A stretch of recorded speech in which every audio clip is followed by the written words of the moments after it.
Salut à tous, je vous retrouve aujourd'hui pour le test de ce robot laveur de sol. Il s'agit du modèle iRobot BravaJet M6, il est sorti en août 2019. Pour ma part, je l'ai acheté en octobre 2020, ça va donc faire bientôt un an que je m'en sers de manière intensive puisqu'il tourne un jour sur deux. Je l'ai payé 550 € environ.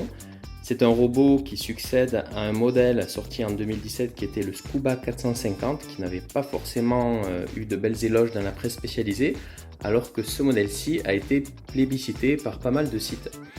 Donc il est vendu avec quelques consommables, on va trouver une lingette jetable, une lingette lavable, un petit flacon de produit. Les consommables que vous voyez sur la table sont vendus séparément, on les trouve sur la boutique en ligne iRobot.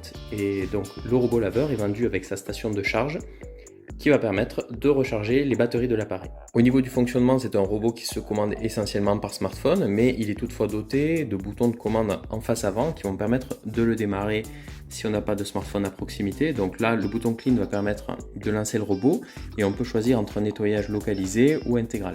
Le produit sort par là et pour accéder au casier qui contient le produit, on va appuyer ici, soulever et là, on a une petite poignée pour sortir le bac que l'on va remplir de produits. Au niveau de la lingette, elle s'insère par en dessous. Et après utilisation, il faut remplacer la lingette et remplir à nouveau le bac. Le produit nettoyant s'insère par l'arrière du bac.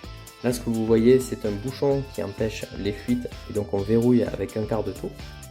Pour savoir quelle quantité de produit utiliser au dos du flacon, en fonction du modèle de robot, on a le nombre de bouchons qu'il va falloir mettre. Donc là, pour le M6, il faut mettre 6 bouchons de produit, auxquels il va falloir rajouter de l'eau froide.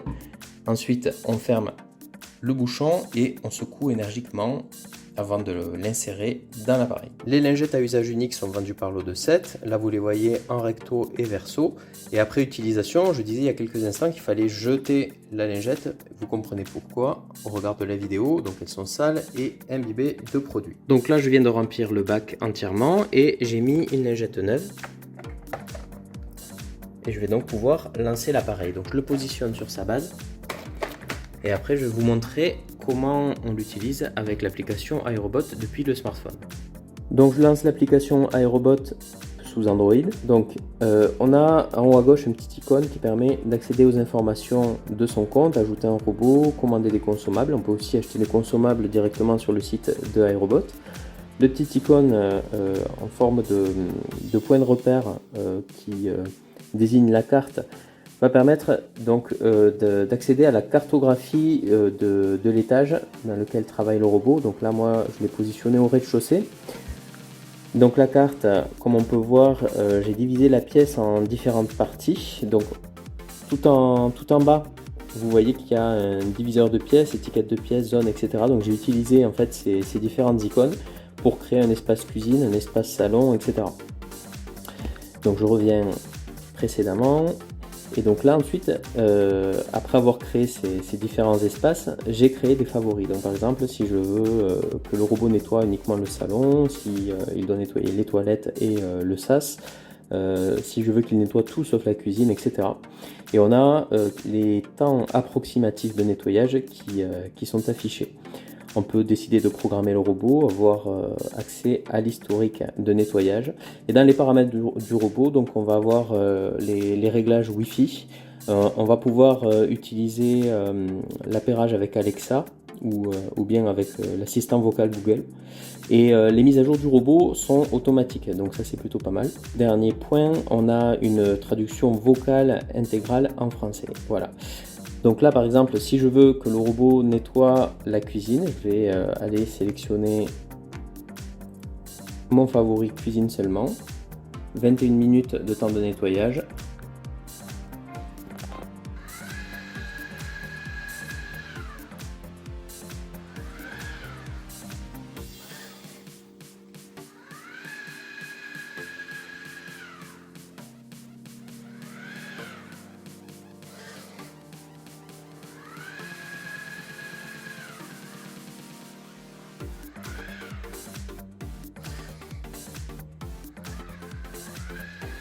Alors petite précision, il faut aider le robot évidemment, si possible on retourne les chaises et on les met sur la table pour qu'il travaille de manière plus efficace et pour éviter de perdre du temps sur la session de nettoyage.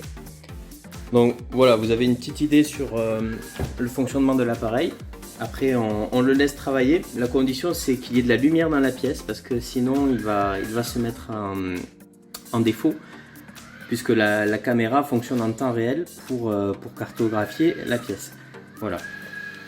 Donc au final, au bout de 25 minutes, on a un sol qui est bien nettoyé. Pour ma part, en général, même quand j'ai des taches au sol, le robot arrive à bien les retirer. La pièce sent bon et je trouve que le robot est bien efficace. Pour nuancer mon propos, je vais quand même vous parler d'un petit problème que je rencontre assez fréquemment avec ce robot. C'est qu'il se bloque en général au moins une fois par session en allant sous des poubelles, sous le fauteuil de ma fille, sous l'escabeau, etc.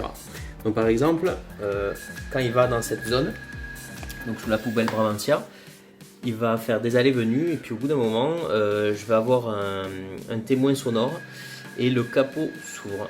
Et du coup le robot s'arrête et il va falloir une intervention humaine pour pouvoir le refaire partir. Donc ça arrive en général au moins une fois à chacune des sessions de nettoyage. Donc c'est assez pénible. Et pour le reste, sinon après il fait parfaitement son travail. Peut-être qu'on peut commencer à voir le produit comme il est passé au sol, donc il n'y a pas de grosses flaques ou quoi que ce soit. Et de toute manière, dans l'application, il est possible d'ajuster donc la quantité de produit qui est envoyé au sol. Et il est aussi possible d'opter entre un mode nettoyage intensif sur une petite surface ou alors nettoyage, on va dire, plus léger mais sur une surface plus grande. Donc voilà, on peut librement choisir le type de nettoyage que l'on souhaite. Donc là typiquement le robot vient de se coincer sous le fauteuil de ma fille. Donc on va voir comment il se dépêtre de cette situation.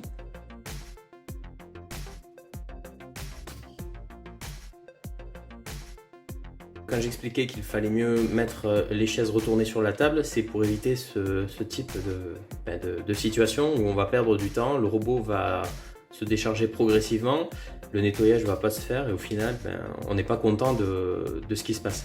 Donc du coup tout ce qui peut être sorti de la pièce, eh bien sortez-le avant le nettoyage. En conclusion, ce Bravajet M6 est un bon robot laveur de sol, il complète bien le travail de mon aspirateur robot Neato Botvac Connected.